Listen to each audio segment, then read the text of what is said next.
طالبانو ورونو عنوان د درس مو دا ده چې علم حدیث په قاره د هند کې یعنی د هند په وچه کې علم احادیث څنګه رواج سول او څنګه منځته راغلل. نو مخکې تر دې نه چې وچې د هند ته احادیث څنګه راغلل، خصوصا د متأخره زمانه کې احادیث په هند کې څنګه رواج سول.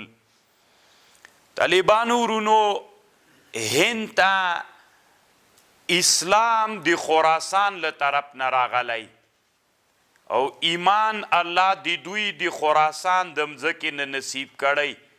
علماوم د هند مځکې ته الله د خراسان د مځکې نه حدیث او علم د قرآن ټول همدې خاورې نه ورغلی.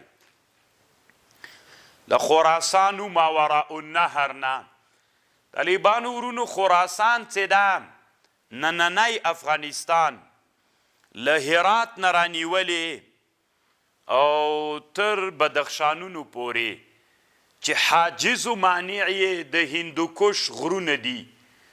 د هندوکش د غرونو سلسله چې داسې پرته ده عین تر غورو روزګانونو تر هلمندونو پورې دا ټوله سلسله د غرونو د افغانستان شمال طرف ته دا خراسان ده. له هغې نه رادې خواته یو څه ساحې د هند برخه ده، یو څه ساحې په نورو تقسیمونو باندې تقسیم دي. نو مثلا اوس خو موږ په کابل کې یو. کابل کونړ، لمغانات، جلال آباد او کاپیسا، پروان، لوګر، میدان وردګ دا ټول ولایتونه پخوانی کابل ده او د کابولستان برخه ده پخوانی هند ده. اوس هم دې ته خراسان نه ویل کیږي، موږ په هند کې یو. طالبانو د شمال له طرف نه د هند اولینی ولایت کابل ده. نو بیا د افغانستان بدخشان، تخارستان علیا، تخارستان سفلا، بغلانونه، قندوز، داسې سمنګانو، سریپولو، جوزجانو عین تر بادغیسه پورې. دا بادغیس خو پخوانی د مروې برخه ده، داسې راځه وړاندې تر هراته پورې دا ټول خراسان ده. بیا دا حدود د خراسان دي. نو هند ته چې علمي حدیث راغلی دي دا د خراسان له طرف نه راغلی او د ماوراء النهر له خوا نه راغلی. ماوراء النهر چې ده بیا کومه د آمو دریا چې تیره سوې ده چې دې ته جیحون وایي، له دې نه اخواته بلادو ته ماوراء النهر ویلې، دې خواته بلاد البلخ ورته ویلې. دی موږ افغانستان ته به چې دا بلخ و جوزجان و میمنه و فریاب ده دې ساحو ته به بلخ ویلې. خپله پنشیرم لا په بلخ کې داخل ده. هغه زمانه کې دا بلخ دومره غټو. بغلانونه و قندوزونه دا ټول د بخاني بلخ برخه ده. نو دې ته به بلاد البلخ ویلې، علما د بلخ ویلې. هغه طرف علماو ته به علما د ماوراء النهر ویلې. خو ماوراء النهر ګوري بیا خراسان نه ده، دې ته هم فکر وي هغې ته بلاد الحیاطله وایي. بیا د خراسان څه حدود په ننني ترکمنستان کې سته ده، په ازبکستان و ترکمنستان کې بعضې حدود سته ده چې مره ورته وایي یا مروه، او یا په ننني ایران کې د هغه خراسان حدود جغرافعه. بیا چې د مملکتونه ټوټه ټوټه سول نو خراسان هم ورسره تقسیم سو. نو بلادو د هند ته چې علم احادیث راغلل دا له خراسان نه راغلل او له ماوراء النهر نه راغلل. اسلام هم همداسې له هغه طرف نه راغلی ده. تاسې طالبانو که تنا د کابل په فتح باندې بحث وکئ چې کابل ته فتح له کمې خوانه راغلی. تاسې طالبانو ذهن ته داسې درګرځېږي چې همدا د قندار په لاره به صحابه را روانو. دا بله ورځ دا لاره جوړه سوې. اصلي لاره د صحابهو دا وله چې له بلخ نه اوس هم په دې لار باندې کار کیږي. تاسې چې بامیانو ته لاړ سئ، له بامیانو نه یوه لاره بلخ ته وتلې ده، سمنګانو ته وتلې. دغه لاره اصلي لارې دغه لارې دي، یا دا د دوشي لاره چې ده، دغسې لارې په دغو لارو باندې صحابه راوتلي او د کابل فتح هم ترې سوې ده د بامیانو له لارې نه سوې، د غوربندونو له لارې نه. اصلي لاره ده د غوربند تنګی چې ده، په دې باندې صحابه او د قافلو تلل راتلل شمال ته په دې ول، یا په دې لاره باندې ول، یا په دغه باندې په پنشیر باندې په اندرابونو باندې اصلي لارې دا لارې ولې. دا خو اوس مصنوعي لارې جوړې سوي دي. نو کله چې سړي ته تاریخ معلوم نه وي، چې خبر واوري ذهن ته دغه لارې ورځي. دا خو اوسنۍ لارې دي. نو بیا په هغه زمانه کې چې بلادو د هند ته اسلام راغی، نو علم د قرآن او د حدیث مو سره راغی. بې کرا چې د فتوحات راتللې اسلامي فتوحات په بلادو د هند کې الله فتح د ملتان راوستله. ملتان دا له بلادو د پنجاب نه و. طالبانو ورونو پخوانی پنجاب دا یوه لویه ساحه وله هغه زمانه کې. نو بلادو د پنجاب د ملتان فتح چې راغلله، نو په هغه زمانه کې په هند کې لوی مرکز د علم ملتان وګرځېده. ځکه ملتان چې و دا په هند کې د هغه هند چې فتح سوی هندو، یعنی اسلامي هند، په اسلامي هند کې تر ټولو نه غټ مرکز هغه ملتان و. نو دا عادت وي چې کوم ځای مرکز وګرځېږي هلته علم هم ډېر وي. اوس په ټول افغانستان کې خلک کوشش کوي چې مرکز ته ځان ورسوي. علما هم ډېر وي، سهولتونه هم ډېر وي، کتابونه هم ډېر وي، مداریس هم ډېر وي. لکه اوس کابل دا د دنیا عادت ده، یا کابل یا هرات یا مزار، داسې مرکزي ښارونه چې ګڼه ګوڼه ډېره پې باندې وي، انسانان هلته راټولیږي. نو ملتان چې فتح سو، نو د ملتان په فتح کې هغې نه وروسته د هند په وچه کې مسلمانان ټول ملتان ته راټولېدل. دا قاعه وه، مرکز و. نو په دې کې مسلمانانو علم ډیر زیات سو، علما دلته راټولېدل. بیا خو وروسته د محمود غزنوي رحمه الله په زمانه کې محمود غزنوي طالبانو شمال د هند فتح ده کړې ده. شمال د هند تاسې چې نقشه وګورئ، نقشه منځ کې ځان ته واچوئ، بیا تاسې ته معلومات کیږي. شمال د هند فتحه دا محمود غزنوي کړې. طالبانو دا نږدې لغمان څه ده، مونږ لغمان بولو، لمغانات یا لمغان، دا هم د محمود غزنوي پلار فتحه کړی. دا هغه زمانه کې نه و فتحه سوی.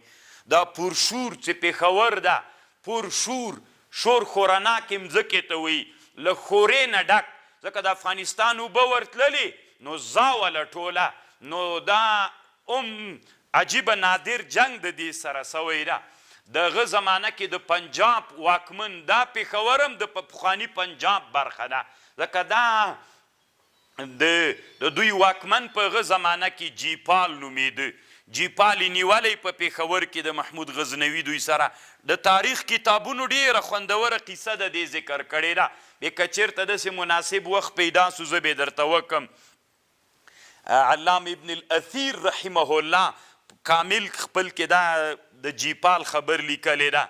بیا د بلاد الهند نه چې پخوانی پنجاب ده پېښور فتح سو، همداسې ځا شمال د هند دا ټول فتح سو.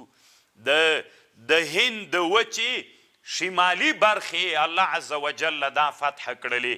نو چې فتوحات یې ډېرې سوې، اول خو هغه عباسي او اموي خلافتونو کې ملتان فتح سوی و، چې هغه ساحلي سیمې دي د بحر، نو هغه طرفونه فتح سوي ول. نو هلته د علم مرکز ملتان و. بیا کله چې الله عز وجل د محمود غزنوي رحمه الله په زمانه کې هغه شمالي هند فتح که پېښور دا مردانونه عین ته داسې تر کشمیره پورې تر هنده پورې دا ټول فتح سو موږ وایو تر هنده پورې دا هنده ته وي تر هنده پورې طالبانو دا لغمان هم د د پلار په زمانه کې دا لغمان کې د بودایزم لوی معبد و دا د پلار ونړو ماتې که او بیا الله عز وجل د دې خلکو اسلام نصیب که نو بیا مرکز د علم چې سو هغه زمانه کې لاهور سو ځکه د هند پایتخت خو په هغه کې و څه ورته وایي په غزني کې و د غزنویانو د خلافت مرکز په غزني کې و ولایت یې هغه و څه ورته وایي د ټول بلاد الپنجاب یا د بلاد الهند چې اسلامي سلطنه پرته وله نو په هغه زمانه کې ولایت هغه لاهور و د والی مرکز قاعه څه وه قاعده و مرکز د والی د حاکم جای هغه زمانه کې لاهور و د لاهور د ټول بلاد الپنجاب و بلاد الهند و سند د دې لپاره مرکز دا و نو یو ولایت د محمود غزنوي زمانه کې لاهور و نو لاهور مرکز د والی و نو ځکه دا مرکز د علم وګرځېده او انسانان به دلته بیا راټولېدل او بیا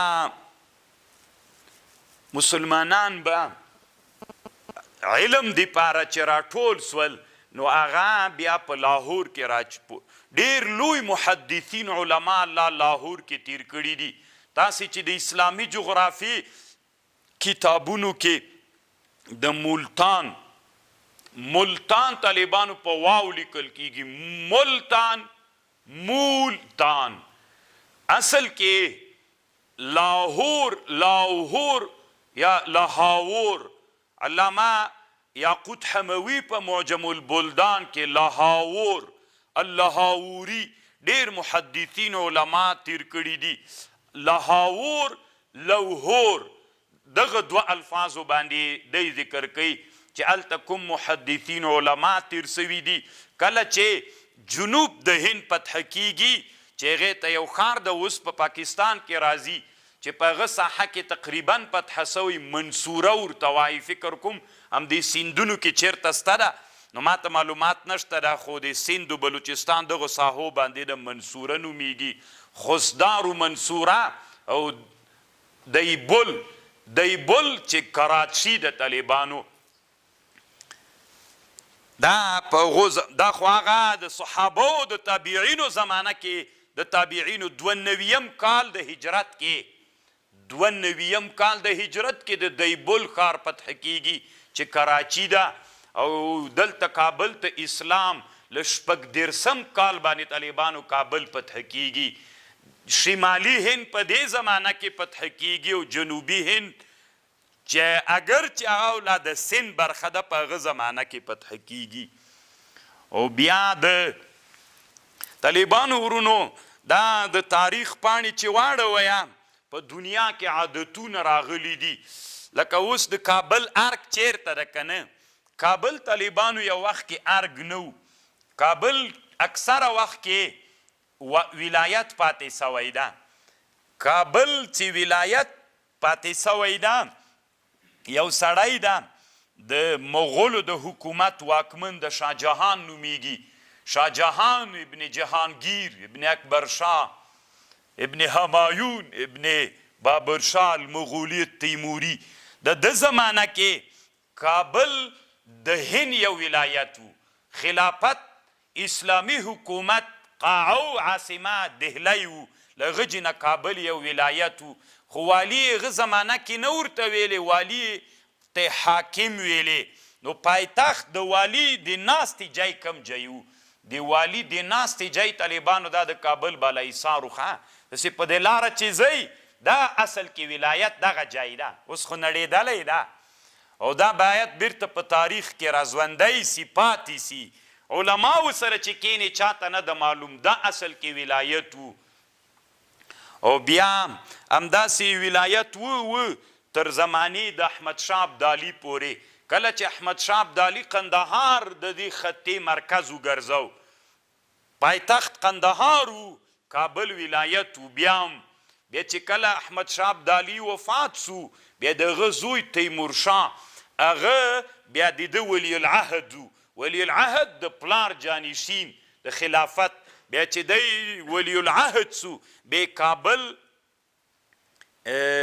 پایتخت وګرځاو هغه زمانه کې پایتخت اول د حکومت د بادشاه جای چې دغه بالاحصار د کابل ګرځېدلی دا تیمورشاه ګرځولی کابل کې د قبر هم د تیمورشاه د احمد شاه ابدالي رحمه الله زوی ده تیمورشاه بیا دا عین تر زمانې د عبدالرحمن خان پورې دا د افغانستان ارګو بیا دا اوس دغه ارګ څه ده دا اوس چې جوړ ده دا خو وروسته جوړ سوی ده اصلي ارګ طالبانو دغه ځای ده د بالاحصار د کابل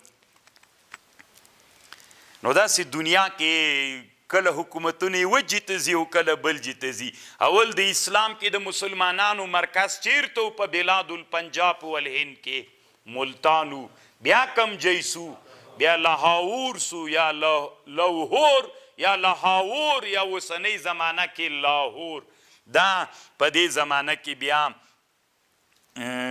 جای د علماو مرکز وګرځېده بیا طالبانو بله زمانه کې دا خو د غزنویانو خلافت کې لاهور مرکز غزني او هغه یو ولایت و عاصمه غزني وله غزنا یا غزنا یا خزنا یا غزنین نو بیا د دې نه وروسته زمانه کې طالبانو ورونو یو بل لوی خاندان راغی علامه شهاب الدین الغوري ورته ویلې شهاب الدین غوري چې د غوریانو سلطنت و چې دا په پیروزکو کې د غور ولایت نننی د افغانستان غور ولایت د پیروزکو چې د اوسني غور مرکز ده له دې جینه په ټول هند پورې عین تر دهلي پورې د دهلي فتح بیا په دې زمانه کې راغلی ښه دهلي فتح چې الله راوستلی ده هغه د غوریانو په سلطنت کې راغلی ده او غوریانو بیا پایتخت چې و پیروزکو د غور ولایت او په هغه زمانه کې بیا هند و پنجاب دا د لوی د غوري سلطنت یو ولایت هندو نو هند چې و په هغه زمانه کې مرکز بیا دهلی وګرځېده دا دهلی د اسلامي حکومت په هند باندې هغه دهلی و ګوره اسلامي خلافتونو کې بدل سوي ملتانو بیا لاهور سو بیا دهلي ته خبر لاړله د اوسنی کوم زوړ دهلی چې ده چې دا په خپل عصر کې د اسلامي امت ډیر تاریخي شیان دي انشاءالله که سبا مې وخت پیدا که بیا په یو موضوع باندې بحث درته کوم علامه ابوالحسن علي الندوي رحمه الله یوه مناره ده په دهلي کې لغې سره خبرې کړي دي یو تعبیر یې تیر کړی ده نو انشاءالله که مې طبیعت برابر بیا په هغه موضوع درته بحث کوم دی دهلي ته راوتلی دا مناره د اسلام د شعایرو نه ولاړه د لغې سره خبرې کوي او هغه یتیمه مناره ګیلې ورته کوي چې زه مو ولې داسې حالت ته پرېښودم چې نن د تاریخ په اوږدو کې نه عالمګیر سته نن نشه جهان سته نن بابرشاه سته نن په کابل باندې شاه عالم ابن عالمگیر سته څه در باندې اوس ول اسلامي امت چې ویده سوله یا چا ویده کړلی کم طرف ته لاړلی ولې مو مسیر بدل سو نو بیا دا دهلی د اسلامي حکومت مرکز وو بیا طالبانو همداسې راځه خصوصا بیا ډیر زیات چې کله د مغولو واکمني راغله طالبانو تاسې د تاریخ پاڼې چې واړوئ په دې خطې باندې یو چا بادشاهي کړې ده چې هغې ته مغول وایي اوس هم افغانستان کې د موږ په دې لوګر کې یو کلی د مغول خیل ورته وایي دا د مغولو نه پاتې خلک دي اگر چې اوس خو خبرې په پښتو کوي خو اصل کې دي مغول دا کیدی سي افغانستان نورو ولایتونو کې مې تاسې وطنو کې سته خلک په بغلان کې نور داسې کلي پاتې ده د هغو مغولو خلافتونه پاتې دي دا داسې و طالبانو ورونو یو سړی را پیدا سو بابرشاه نومېده دا د تیمور لنګ د خاندان سړی و بابرشاه نومېده ډېر جنګونه یې په سمرقند باندې وکړل د مغولو د حکومت تأسیس یې د سمرقند نه را شروع که اول خلافت جای چې و هغه و څه ورته وایي سمرقند و بیا کرا کرا فتوحات راغللې داسې فتح کولې تر دهلي پورې لاړو بیا د مغولو لویه واکمني راغله د پاکستان دغه بابر یو کتاب جوړ کړی ده تاریخ د بابر یا بابرنامه ورته وایي دا یې مونږ د پاکستان ډېرې سیمې کوهاټ ورته وایي اوس دا کوهاټ نه ده کوهک ده دا وړکی غر داسې نوم باندې دا یادیږي کوهک و هنجو او بنو دا لکی مروت دی چې په دې لار تللی د انګوک د پاکستان کې یو ځای ده هنګور ته وایي په دې ساحه کې دومره وزنې کړي دي ده چې انسانان یې وزلي د بابرشاه د سرونو نه منارونه جوړ کړي دي بیا داسې وتلی ده د پکتیکا طالبانو ته به معلومات وي یو ځای د آبستاده ورته وایي په پکتیکا کې داسې بیرته راتاو سوی ده په وزیرستانونو باندې ګرځېدلی ده فتوحات یې کړي دي نو دا هغه اول مؤسس د تیموریانو د حکومت وګرځېد پایتخت دهلی و تر اصفهانه پورې او تر کابل او تر بلخه پورې ټول پاکستان دا ټولې سیمې د دوی د خلافت لاندې وې بیا د اوس قبر په کابل کې ده دی مړ طالبانو چېرته په لاهور کې مړ سو که چېرته مړ سو خو کابل سره یې ډېره جوړه وه بیا وصیت دا وکړه چې ما کابل ته راوړئ اوس قبر کابل کې ده د مغولو د حکومت لوی مؤسس بابرشاه او بیا چې دی مړ سو بیا د ده نه وروسته د ده زوی همایون نومېده دا د مغولو د حکومت هلته طالبانو دومره وړکی حکومت نه و دومره وړکی افغانستان ټوله وچه د هند باندې بلکې په ننني افغانستان کې پخواني ټول خراسان باندې تقریبا بادشاهي وله دومره لویه بادشاهي وه خوند یې هم همداسې بادشاهي کو چې بیا چا رب نسو کولی دومره خوندوره بادشاهي وله بیا دغه حکومت چې و د مغولو بیا همایون پیدا سوی په کابل کې ده بیا ولی العهد دی سو همایون بیا همایون ډیره زمانه بادشاه و دې ته طالبانو نران وایي چې خلافتونو ته دومره دوام ورکه بیا چې دی مړ سو بیا د ده زوی جهانگیر راغی بیا جهانگیر ولی العهد سو بیا چې هغه مړ سو بیا اکبر شاه راغی اکبر شاه طالبانو دا جلال الدین الاکبر ورته ویلي دا د جلال پخوانی نوم طالبانو ادینه پور ده او جلال آباد دغه جلال آباد هم نه د جلال آباد داسې دی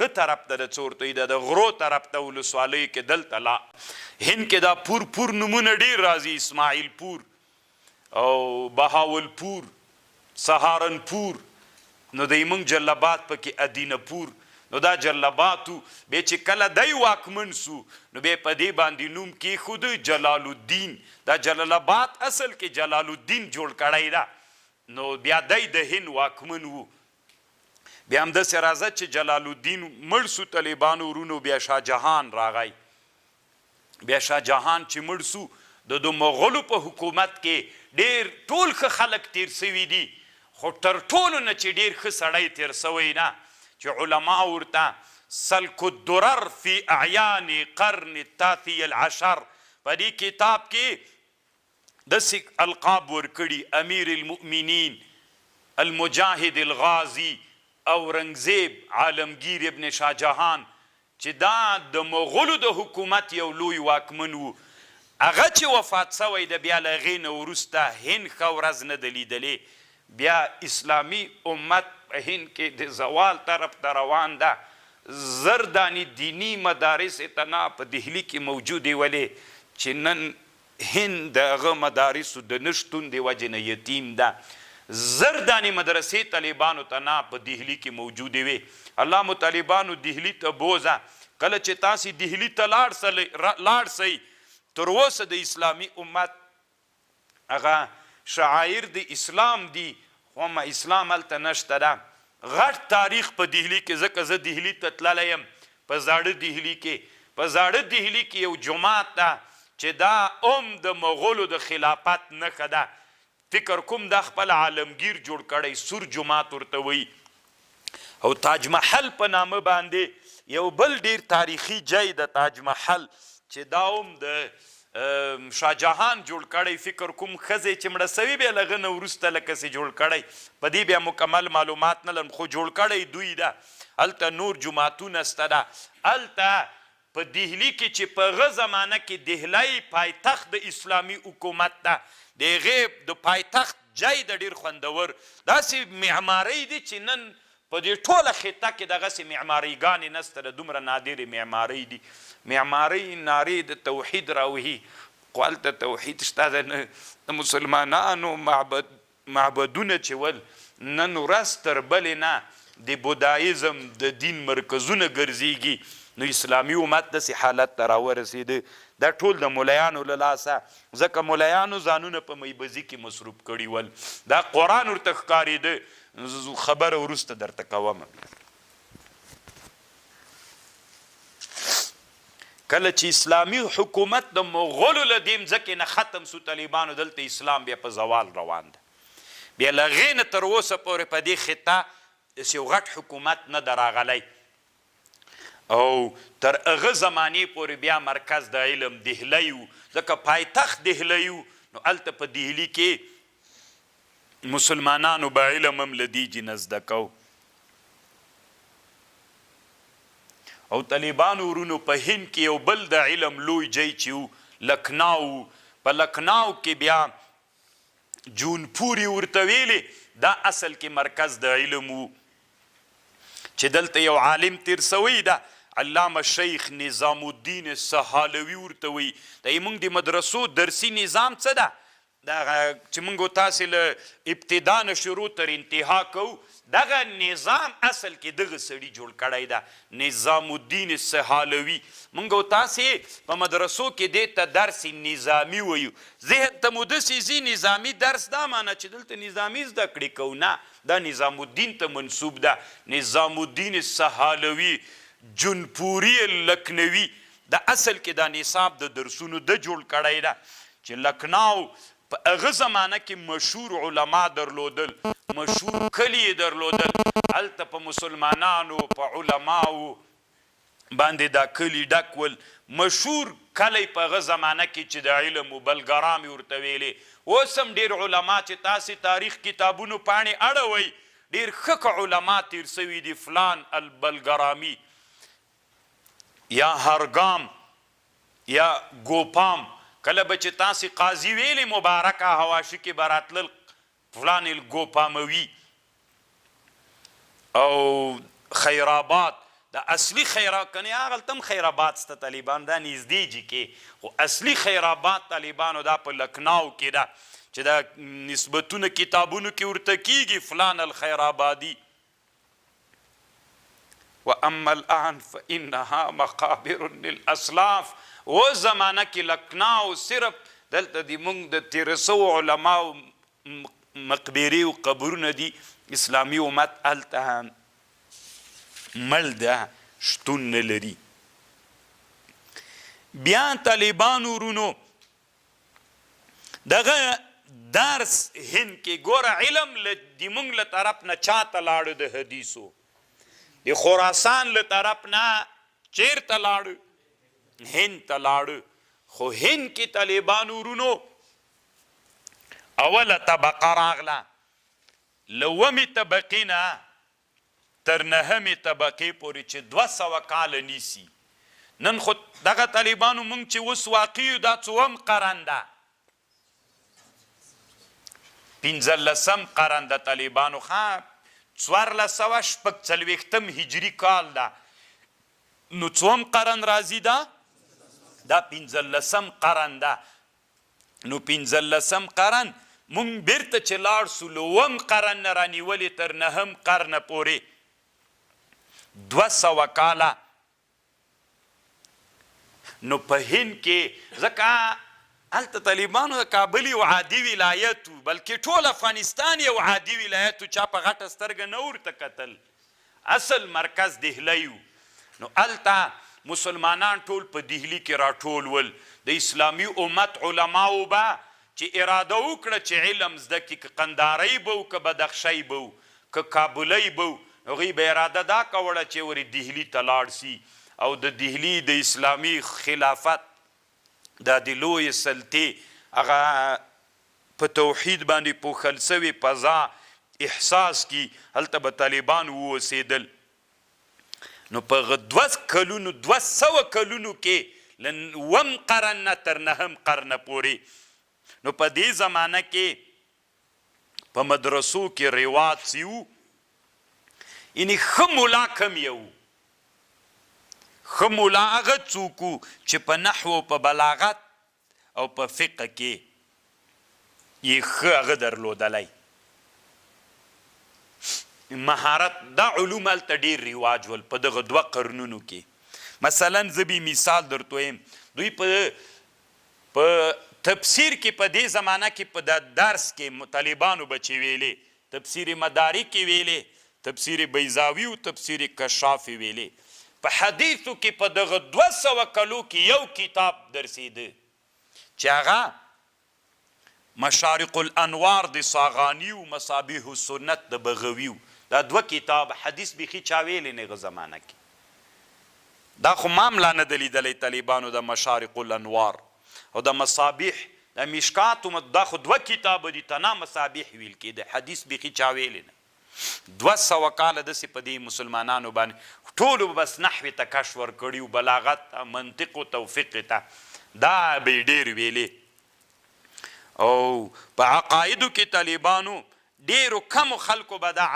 عقیدة النصفیه ویلې او ډېرو علماو به قصیده لامیه ویلې یوه قصیده د عقایدو کې قصیدة اللامیه ورته وي او تمهید لابي شکور السالمي چې دا یو مشهور کتاب د که تاسې لیدلی ما سره شته ده تمهید د ابي شکور السالمي په عقایدو کې دا کتاب به ویل کېده طالبانو ورونو لږ راویښ سئ دا زمانې دومره فرق کوي تاسې لیدلی دا کتاب چا تاسې کې لیدلی هغه وخت کې درسېده داسې طالبانو اوس داسې له منځه لاړ التمهید لابي شکور السالمي نو په دې زمانه کې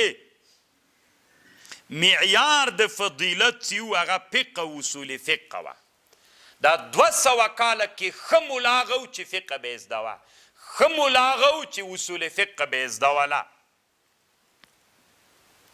لکه اوس د موږ او تاسې زمانه کې ښه ملا هغه و چې قاضي حمدالله به یې زده و ښه ملا هغه و چې حکمت و فلسفه به یې زده وله خو الله انشاءالله د دې زوال هم روان کړی طالبانو ورځ تر بلې نه دا په ورکېدو باندې د الله دې ورک کي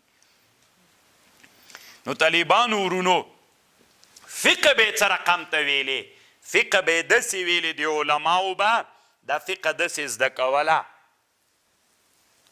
چې بس اقوال به یې نقل کول نور په اقوالو یې فکر نه کو نه د اقوالو تطبیق یې له قرآن سره کو نه یې د اقوالو تطبیق له حدیثو سره کو بس چې فقه به خبره وکړله ستی بیا تطبیق مطبیق قرآن دا فقه به له قرآن سره برابره وکړه برابره به نه و له حدیث سره برابره وکړه بس دا خبرې بیخي وې نه پکې بسې وچه فقه به خلکو ویلې نو دا بیا بل یو حالت و چې په اسلامي امت باندې په دې او چې چا به هغه ویلې مشارق الانوار د صاغاني ویلې ستی به یې دته شیخ الحدیث ویلې او بیا خو به چې مصابیح السنت د بغوي ویلې نو بیخي به د محدث پلار هغه زمانه کې که نه دا اوس هم چې مشکات ووایي وړې دورې ملا ته خلک څوک وایي شیخ الحدیث ورته وایي نو هغه مشکات باندې شیخ الحدیث کېږي دا د حدیثو دومره وړکی علم د طالبانو ورونو عین د موږ زمانه ده همدغه هر چاته د شی بس چې مشکات یې شروع کړل هغه کال نه شیخ الحدیث ورته وویل سوزتي دې زمانه کې طالبانو یو عالم ښودلی د نظام الدین بدایوني نومیږي وایي هغه یو ورځ غنا اورېدله موسیقي به یې اورېدله علماو رد پې وکړه چې ته دا موسیقي او دا غنا ولې اورې وایي ده ورته ویلې چې دا پروا نه کوي نو په هغه زمانه کې د دهلي واکمن چې و غیاث الدین تغلق شاه الدهلوي نو هغه ته د علما ورغلل، نو مناظرې ته خلک راجمع کړل. نو دغه عالم نظام الدین بدایوني یو طرف ته سو، د نور علما بل طرف ته سول. نو د نظام الدین وی هغه حدیث چې د سما په اباحت کې راغلی هغه یې ورته وړاندې کړل. تاسو طالبانو فکر وکئ دا زماني سره دومره ظلم سوی. هغه ورته ویلي چې دغه دلایلو نه معلومیږي چې دا جایز ده، دغه نه. نو دې طرف نه دا نورو علماو فقهي عبارتونه ورته وړاندې کړل. ته فکر وکړه، حدیث وګوره، فقهي عبارتونه وګوره. دې چې ورته وړاندې کړل، وای فقها ورته ویلې د دې بادشاه له طرف نه، ځکه دې زمانه کې معیار د ښه عالم فقاهتو چې فقه به زده وه، هغه هم وچه فقه طالبانو. والد رحمه الله به ویلې دې ته وچه فقه وایي. هغه ورته حدیث ویلې، د فقه ورته ویلې. وی بیا محاکمه داسې وکړله چې کله معارضه موږ په وطنونو کې چې کله د حدیثو د فقه معارضه راسي، ترجیح فقه ده، په دې سره خلاصه کړله. او ورته ویلې دا تا چې کومه حدیث راوړی دي دا د امام شافعي صاحب مذهب دغه د موږ د مذهب دښمن د دغه خبر موږ نه منو.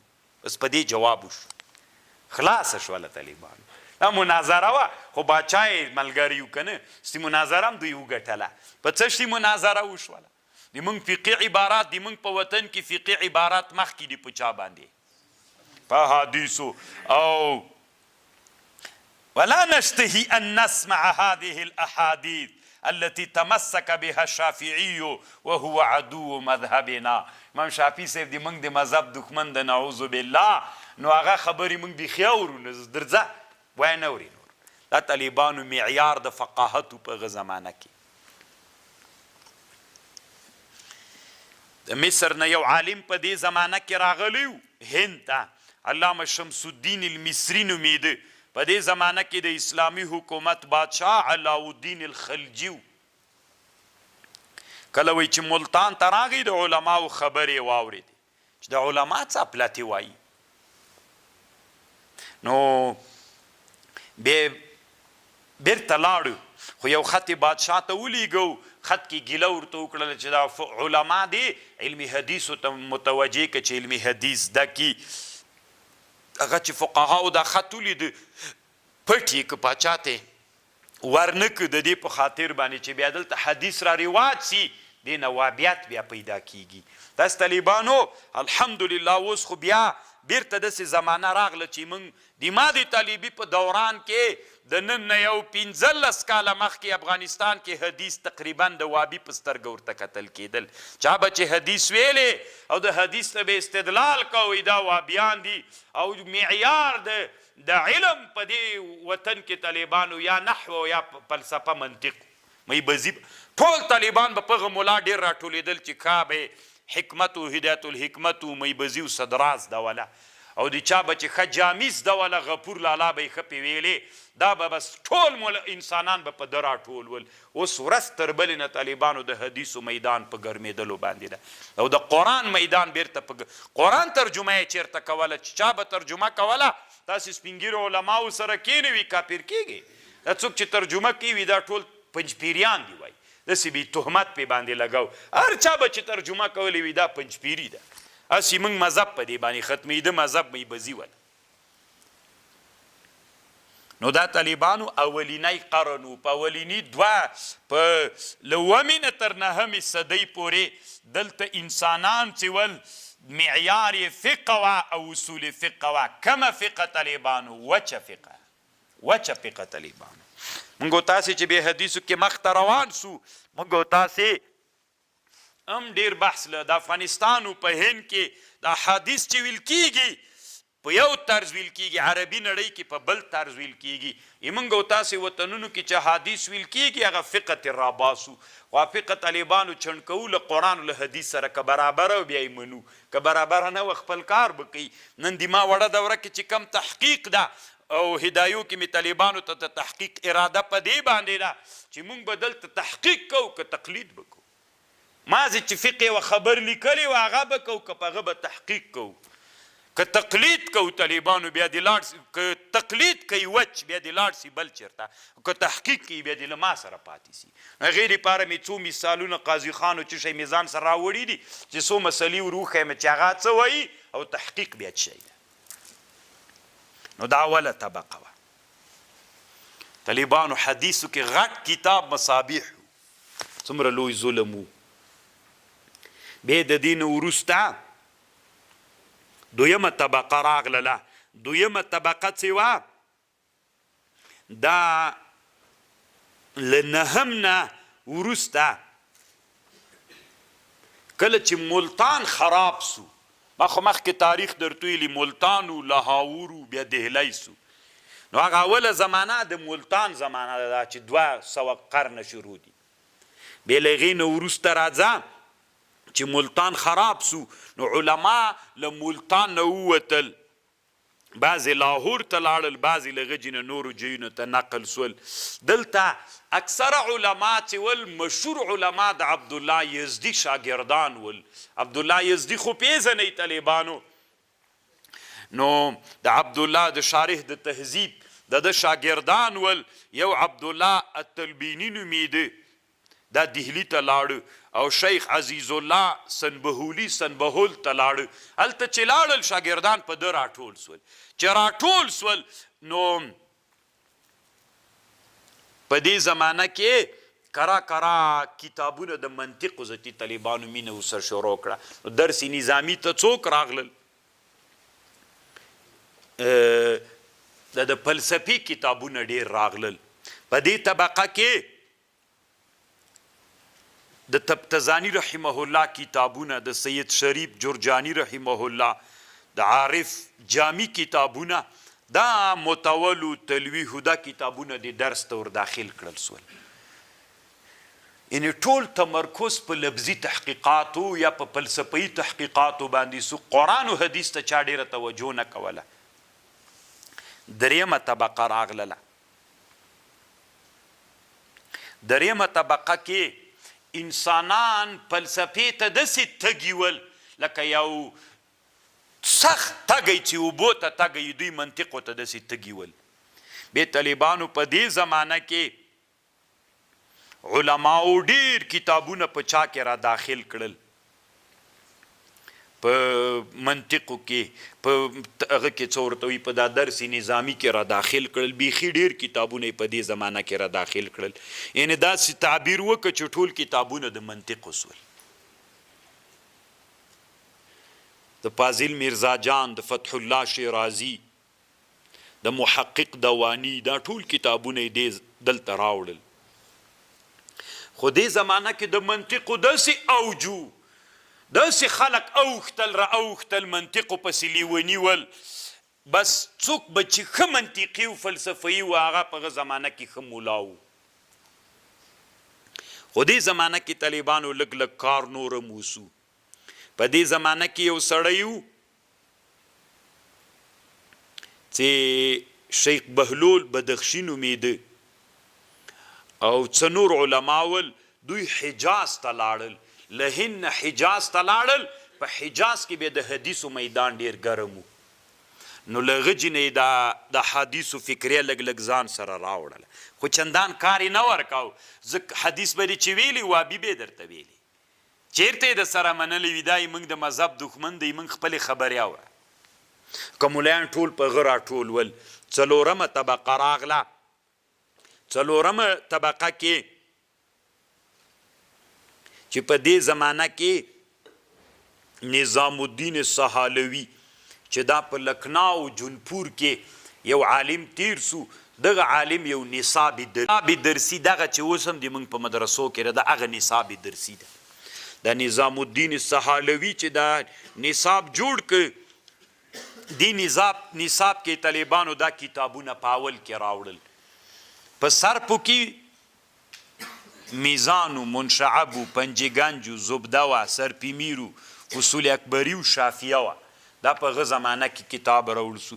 نحو کې نحومیرو، شرح میت عواملو، عدت نحو، کافیه، جامی تر مبحث د حاله پورې دا پکې داخل سو. په بلاغت کې مختصر و مطول خو مطول تر ما انا قلتو پورې و. په منطقو کې صغراء و کبرا و ساغوجي و تهذیب و شرح تهذیب و قطبی و میر قطبی و سلم و میر زاهد و رساله و میر زاهد ملا جلال و په حکمت کې می بزی و صدرا وره شمس بازغه د جنپوری ولا. په ریاضیاتو کې خلاصة الحساب و قلیدوس و تشریح د افلاک و قوشجیه ولا او باب اول د چغمنی و دا کتابونه ویل کېدل. دا هغه درس په فقه کې طالبانو شرع وقایه ولا او هدایه. په اصول کې نور الانوار و تلویح و مسلم ثبوت و هغه مغاول و اول بحثونه ول. په کلام کې عقاید د تبتزانی و تر سمعیاتو پوری داسې کتاب هغه کې په تفسیر کې جلالین و بیضاوي و. هغه بیضاوي تر هغه زمانه کې د سورة بقر تر اخره پورې ویل کېدله. په حدیثو کې طالبانو ورونو مشکات المصابیح هغه هم د کتاب الجمعې پورې ویل کېده. تنا تر کتاب الجمعې به ویل. د دې نظام خصوصیتونه څوک ول؟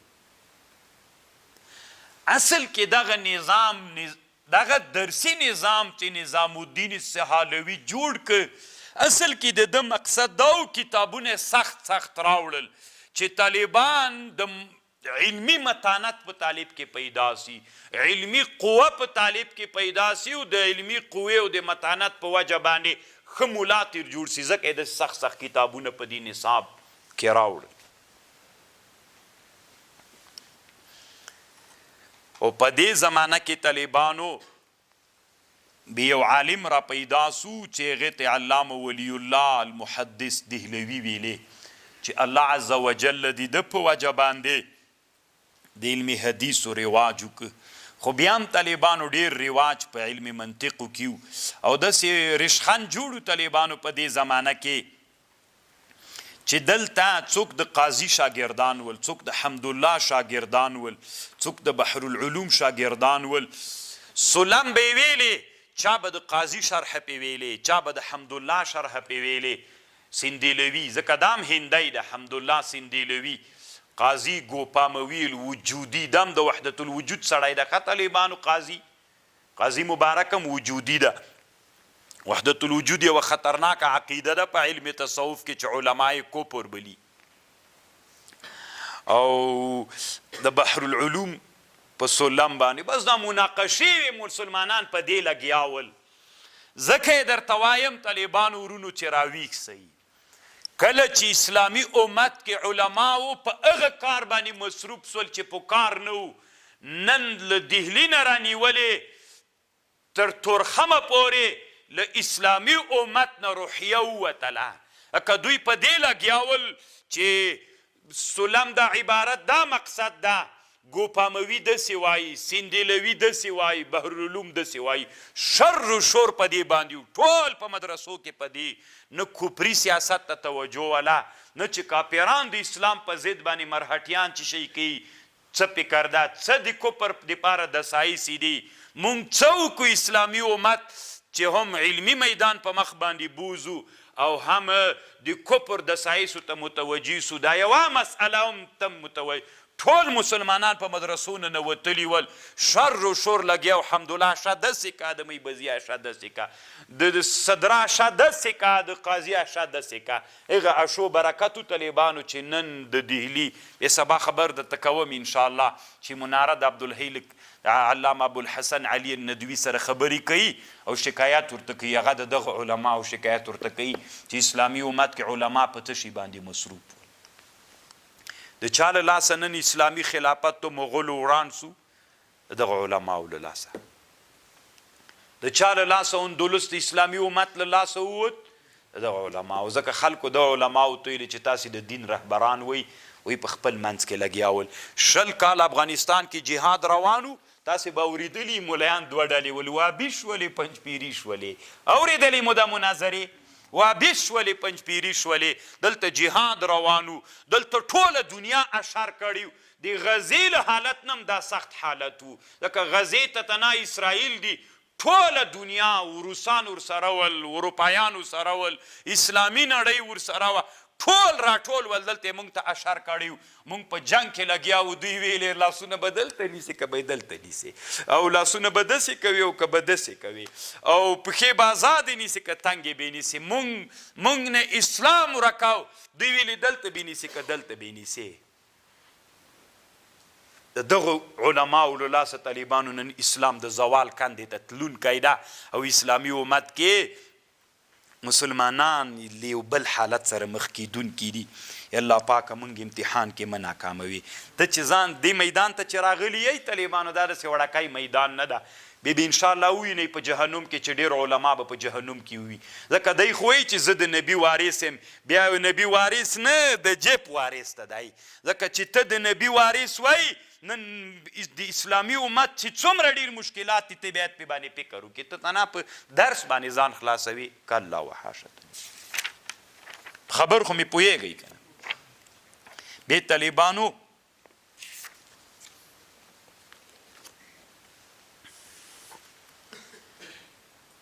حدیث خو دا ډېر ښه کتاب د طالبانو علامه ابوالحسن علي الندوي جوړ کړی، الثقافة الإسلامية في الهند. دې کتاب نوم د طالبانو الثقافة الإسلامية،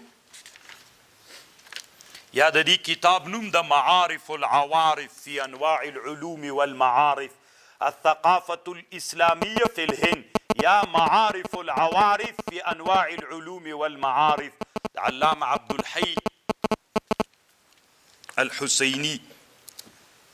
بیا د په هند کې دا ټول علوم، موسیقي علم باندې بحث کوي چې هلته موسیقي وه، کوم ملیان ول د موسیقي د علم، هلته چې فلسفه وه، کوم مشهور ملیانو کوم کتابونه جوړ سو په حدیثو کې. نو کله چې د غزنویانو د غوریانو حکومت وو، نو په دې زمانه کې حدیث داسې ول طالبانو کالکبریت الاحمر وعدیما كعنقاء المغرب. دلته خلکو باندې شعر، نجوم، فنون ریاضیه دا پې باندې قرآن و حدیث نه خلکو بیخي هغه کړې وه. دی وایي چا به چې مشکات وویلې، مشکات مې تر کتاب الجمعې ویلې، اب هم طالبانو داسې ویلې چې زه مشکات وایم تبرک دپاره یې وایم، علم دپاره نه. یعنې طالبانو دا معنا د دوی د عقیده داسې جوړه سوې وله چې په مشکات کې علم سته ده نه، نو د علم په سترګه یې ځکه نه ورته کتل. دما خپله په یادېږي طالبانو، دما په طالبي کې نه مولا ومه، یو مولا و ښه عالم و، فلسفهي مولا و، بیا دوره شروع کړې وه د حدیثو. بیا یو د شاګرد یې ورسره وه، شاګرد یې ویلي وی زه 3 ورځې لویې دورې ته کېناستلمه، نور مې تبرکن ورته کېناستم، ستی اخر کې استاز ته راغلم چې پګړۍ ماتم راوتړه، دغې ما ځکه چې ما قاضي زده ده، نو حدیث خو مې خود زده دي. څومره لوی ظلم د طالبانو. حدیث دومره سخت علم ده چې موږ تاسو په بخاري ور روان سو، بیا به تاسو ته پته ولګېږي چې تر قاضي نه 100 وارې ډېر علم الله په بخاري کې کېښودلی ده.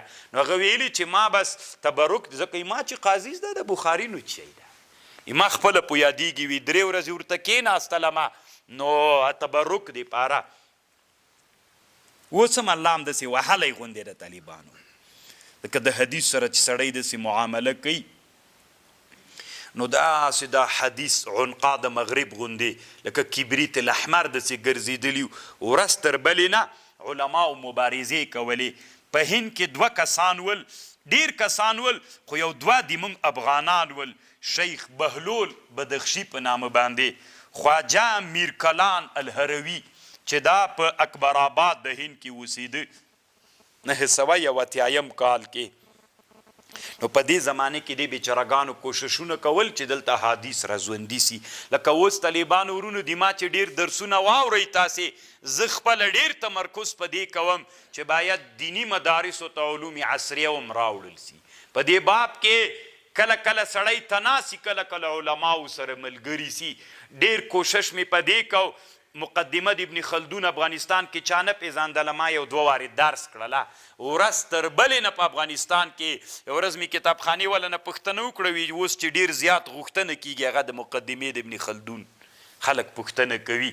نو دا داسې وي طالبانو اول کې سړی ورته تناوي کرا په طالبانو کې هغه وڅرخیږي استکار روان سي. نو طالبانو ورونو 986 کالو یو سړی محمد ابن طاهر الګجراتی الهندي د ګجرات ته هند کې یو سړی نو دا هغه ته لاړو حجاز ته لاړو هلته علمي حدیث زده کړل. د ده استاذ چې علامه حسام الدین المتقی الهندي طالبانو دنیا کې د حدیثو یوه لویه خزانه چې ده هغې ته کنز العمال وی. تاسې به لیدلی دا کتاب د حدیثو دا هم د هند یو عالم جوړ کړی حسام الدین المتقی الهندي نومیږي حنفي ده. دا سړی د دې محمد طاهر استاذ ده. خو محمد طاهر چې هلته حجاز ته لاړ بیرته ګجرات ته هند ته راغی استاذ یې بیرته رانغی. نو ځکه دی چې بیرته راغی نو د طالبانو د علمي حدیث په نشر کې ډیر کار وکړ. کنز العمال خو استاذ جوړ کړی و. ده یو مشهور کتاب جوړ کړی مجمع بحار الانوار نومیږي فی غریب الحدیث. ما سره سته 15 جلدونو کې کتاب ده. د بل کتاب د التذکرة الموضوعات د فتینی الګجراتی الهندي دا هم د ما سره سته یو جلد کې کتاب ده. بیا طالبانو ورونو خو د دومره ډېر کار ونه که بیا هم بیچارګي کار وکړه الله دې ښه ورسره وکړي چې ټول انسانان داسې رواني چې ته داسې کې راځې دا ډېره سخته زمانه ده. دی تناو طالبان بیا 11 قرن دا خو 10 قرن وخه چې نوی په حدیثو کې په هند کې د حدیثو هغه علم راوټو کې د 10 قرن و. ځکه 986 کال کې دی مړ ده. بیا 11 قرن راغی. په 11 قرن کې یو سړی علامه عبدالحق ابن سیف الدین ابن سعد الله البخاري الدهلوي چې دا په هند کې رواج د علمي حدیث وکړه. په مشکات شرح وکړه شیعة اللمعات په پارسي کې ده. په مشکات شرح وکړه لمعات التنقیح. بل کتاب جوړ کړه په حدیثو کې انوار السنه لرواد الجنه. 2 جلدونو کې کتاب د ما سره شته. دا 3 وړه مې چې یاد کړل د ما سره شته. نو دا طالبانو په حدیثو کې رواج د علمي حدیثو شروع کړ. بیا له ده نه وروسته د علمي حدیثو دا لړۍ ذاتي ګرمېدلو باندې وه. په هند کې یو بل سړی تیر سو علامه احمد ابن عبدالاحد السرهندي الفاروقي النقشبندي الشهير بالمجدد الفساني. دا طالبانو و صوفي خو حدیثو ته ډېر کار وکړ. بیا د زمنو حدیثو ته ډېر کار وکړ تر دې پورې چې الله عز وجل داسې یوه زمانه راوستله چې تاریخ په هغه سړي باندې تمام کی. هغه سړی ولی الله بن عبدالرحیم العمری الدهلوي چې دا 12 قرن و طالبانو. اوس خو 15 قرن ده. څوم قرن سو 12 14 15 حدیث طالبانو دا د موږ د وروست د جهاد په وخت کې چې افغانان پاکستان ته هجرت ته لاړل اله موږ ته راورسېد 3 قرنه بعد راورسېدل. کار چې کوي وقت کار به کوي ور په تنکیږي به نه چې دستي کار وکړي. فکریه جوړه که فکریه خپله روانیږي. 3 قرنه بعد طالبان افغانستان ته حدیث راورسېدل. تاسې له دې نه مخکې فکر وکئ په افغانستان کې د انقلاب د روسانو نه مخکې افغانستان کې لویې دورې چیرته کېدلې؟ د ګوتو په شمار مدرسې وې طالبانو. د ګوتو په شمار مدرسې وې.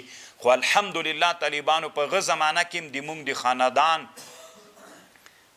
2 لویې د احادیثو مدرسې وې چې یو د موږ د ساکو مدرسه والا او یو د موږ د شیخ عبدالقدس جان رحمه الله مدرسه والا. هغه زمانه کې دواړه د احادیثو مدرسې وې. خو احادیث په داسې طرز نه ویل کېدل لکه اوس چې ویل کېږي. او نه یې داسې یعنې د تبرک په سترګه خلکو ورته کتل، د علم په سترګو باندې خلکو ورته نه کتل.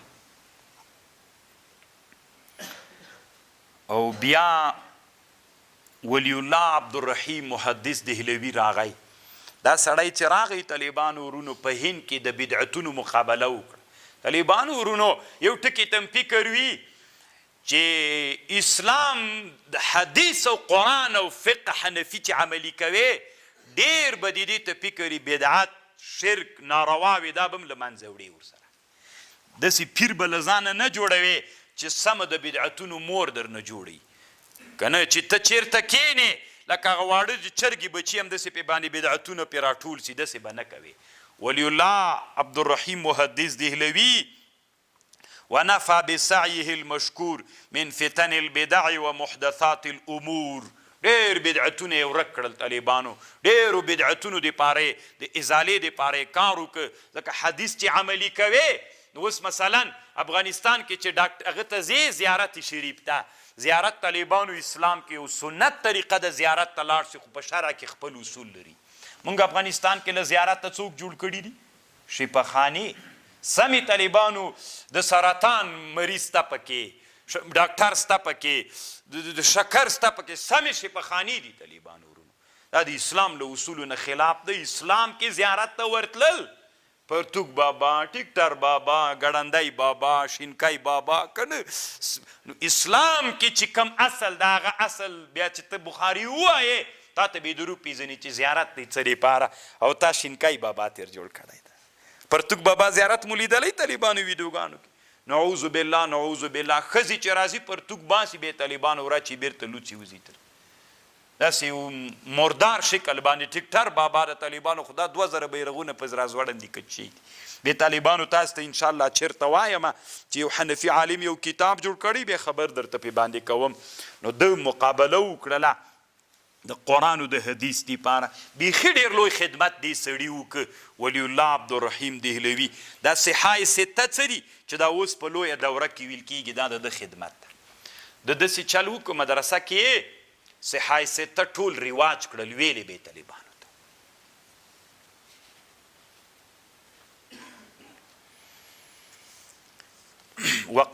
وتقرر تدريس الصحة الستة في كل حلقة تدريسية وانتشر تلاميذه وتلاميذ تلاميذ في طول الهند وعرضها كالشجرة الطوباء التي يوجد فروعها في كل مكان ولا يعرف أصلها ومركزها فما من سند ولا درس ولا تأليف ولا حركة إصلاح وتجديد إلا وينتهى نسبه العلمي إلى هذه الدوحة المباركة وفروعها الصامقة وقد صدق من قال څومره رښتیا وایي طالبانو دا یوه ونه وه هر جهادي دعوت هر دعوتي دعوت هر علمي دعوت چې سلسله د نسب شروع کی طالبانو دا به چاته رسیږي مونږ چې کله بیا بله ورځ ته بخاري شریف شروع کوله زه بیا خپل سند د درس خپل سند طالبانو تر رسول الله وصل کوم د مونږ سند په شاه ولی الله صاحب ورځي په ټول افغانستان کې چې حدیث و درس ویل کیږي مولا به یې چوک د دهلي ته ځي عن فلان عن فلان عن فلان عن فلان عن ولی الله الدهلوي یورې بدیجي ته ځي د ټول پاکستان به طالبانو یورې دهلي ته ځي د ټول خراسان او د بلادو حیات الله د ایران د اهل سنتو د ازبکستان تاجکستان قزقستان سره له دې چې علم له غجې نه راغلی خو اوس طالبانو ټول سندونه د احنافو د بنګلادیش د پاکستان د هند د افغانستان د دې ټولې خطې چې په دې ساحه کې پراته دي سلسله د نسب یې چا ته ځي ابه طالبانو شاه ولی الله ته ځي څومره ښه خبر کوي فما من سند ولا درس ولا تألیف ولا حرکة اصلاح و تجدید مگر نسبت به طالبانو د ته کیږي څومره وخت مخکې څه علما راغلي ول د افریقا نه نو ما سره میلمانه سول هغې علماو کې یو لوی مهتمیم د دارالعلوم زکریا ورته وایي هلته په افریقا کې د احنافو یو مدرسه جوړه کړې پلار یې ژوندی د زوی یې راغلی نو بیا په دې ډېر افتخار کوئ چې پلار سره مې د ملا عمر رحمه الله پګړۍ ده چې د ما پلار ته په تېر امارت کې راغلی ورکړې ده او یې وایي له کډه یادوله که کوم بل شی یادو نو اوس چې الله دلته فتح راوستلي بیا راغلی نو بیا ما سره هم میلمانه سول دلته ډېر مجلس مو نو هلته طالبانو په افریقا کې اوس د هغې مدرسې په زرګونو شاګردان د ورځ تر بلې هته جامعه دارالعلوم زکریا وي ځکه پلار یې د علامه زکریا رحمه الله خلیفه و. هلته طالبانو هم شعله بله سوله تر افریقا ورسېدله.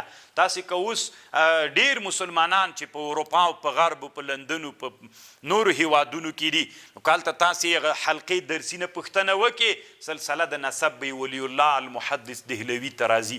تیو ډېر بزرګ او داسې یوه نادر انسان الله تېر کړی ده چې الله د ده هغه علمي خدمت بیخي تر حده ډېر. هر ملا چې په دې خطه کې اوسیږي د حدیث سلسله نسب به تر ولی الله رسیږي. بیا طالبانو دا صحیح سته چې رواج کړل چې اوس یې موږ په لویه دوره کې وي الصحیح السته شپږ صحیح کتابونه بخاري مسلم ابو داود ترمیزي ابن ماجه نسائی دا شپږ احادیثو کتابونه دې ته صحیح سته وي دا د حلقې درسي کې ویل کېدل.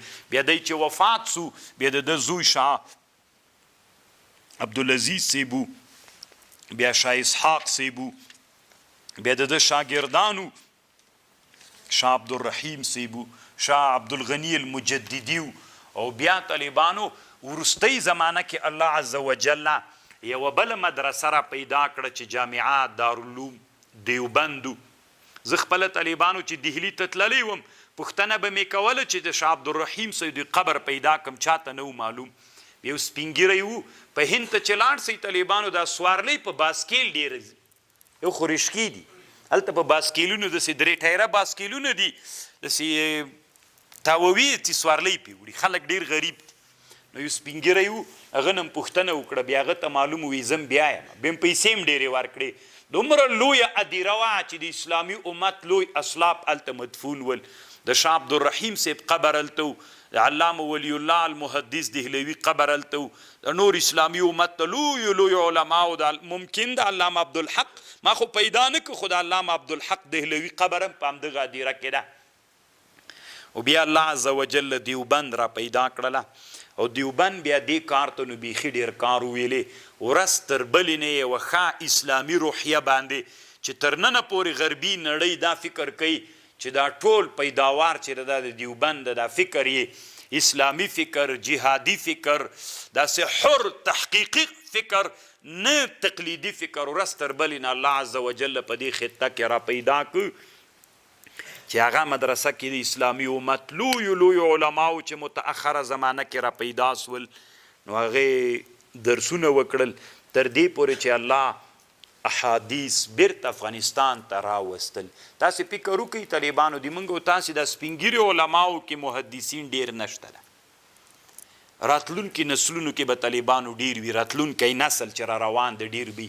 علت دا و چې د موږ ټول مولایان فلسفیانو همدغه علما چې تاسې فکر وکړئ درس یې د حدیثو یعنی اکثره طالبانو داسې وي ډېر د افغانستان کې علماو په مصطلحاتو د حدیثو ډېر نه پوهېږي بس چې دی حدیث واوري تی فکر کوي چې دا ټول لکه صحیح دي هغه اصول قواعدو سره ډېر بلد نه. علت دا و چې د دوی وخت ټول په فلسفه کې تېر سوی او په نحو په صرف کې تېر سوي ورځ تر بلې نه د حدیثو میدان دلته ګرمېدونکی ده او په داسې نادره طرز باندې ویل کېږي چې ته ورته حیرانه سې.